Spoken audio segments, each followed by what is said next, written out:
Confession 1. I wish I was kidding, but I can only get turned on by sleeping with guys who are already taken. Something about the sneaking around, the risk, it's like my brain is wired for chaos.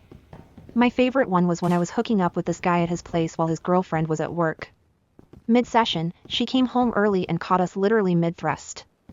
I froze for like 2 seconds, but then I just kept going. She screamed, threw a lamp at us, and stormed out crying. He didn't even stop either. To this day, that scene is burned into my brain as my absolute favorite memory. Totally toxic. Totally insane. Would probably do it again. Confession 2. Not proud of this, but well, I went through a phase at 16 where I was gooning to those cursed horse and girl videos. I don't even know how I found them, one wrong click on a sketchy site and suddenly I was 3 hours deep, edging like my life depended on it. I swear I'd be pacing my room like a feral raccoon with my headphones in, volume low because God forbid my mom heard neighing sounds through the door. But fortunately, thank God puberty ended and my brain rebooted. Confession 3.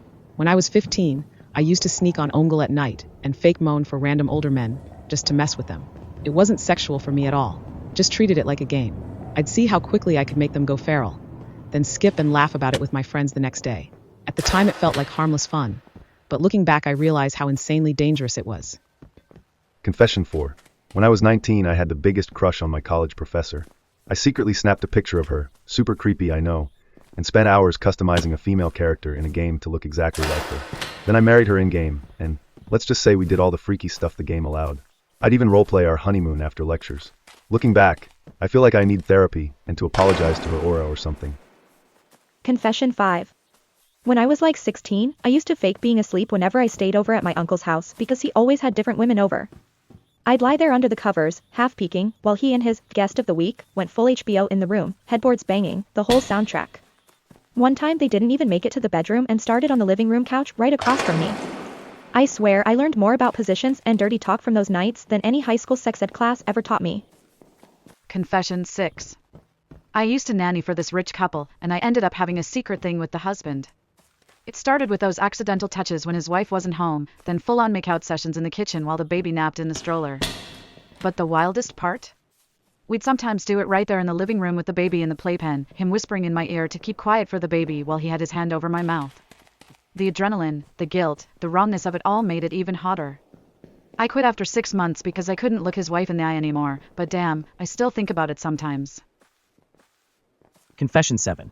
I had a full-blown secret affair with my cousin when we were both in our late teens. It started as innocent sleepovers and movie nights, but one night we got drunk, started play wrestling, and it turned into the filthiest, most forbidden deed I've ever had. The crazy part, it didn't stop there. For almost a year we'd hook up in secret, family barbecues, bathrooms at reunions, even once in her car outside grandma's house. The whole, we shouldn't be doing this, vibe made it 10 times hotter.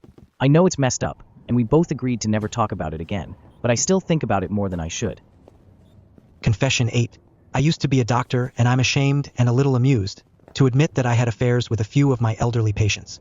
It started with one, a widow in her 70s who'd flirt shamelessly during her checkups.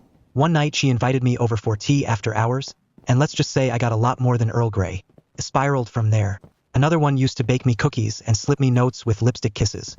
I swear older women are wild, zero inhibitions, dirty talk that would make a sailor blush, and stamina I never saw coming. Sometimes I think about those days and wonder who was really taking care of who. Confession 9. When I was 17, I found out my hot English teacher was sleeping with the principal, and the kicker? The principal's wife was the school nurse and her best friend. I don't even know how I got so bold, but I screenshotted some texts I stumbled on, long story, and basically told her I'd accidentally show them to the wrong people unless she did one thing for me. We met at a motel off the highway. She was shaking when she walked in but didn't back out. What blew my mind was how quickly she switched from nervous to taking complete control. She pinned me down, whispering how this was a one-time thing, and let's just say she taught me more in that hour than 12 years of school ever could. I left that room both terrified and addicted. Looking back, it was so messed up. But teenage me felt like the main character in a twisted movie. Confession 10. When I was 17, I got obsessed with this girl who rejected me. So in my twisted little brain, I thought ruining her was the move. I found a girl online who looked a lot like her, same hair, body type, even wore glasses like her, downloaded one of her leaked videos, and edited it just enough to make it look like it was her. I sent it anonymously to her cousin, knowing it would spread like wildfire in her family. Within a week her parents were calling her a disgrace, she got pulled out of church choir, and her school friends ghosted her. I watched it all happen from the sidelines like some evil mastermind.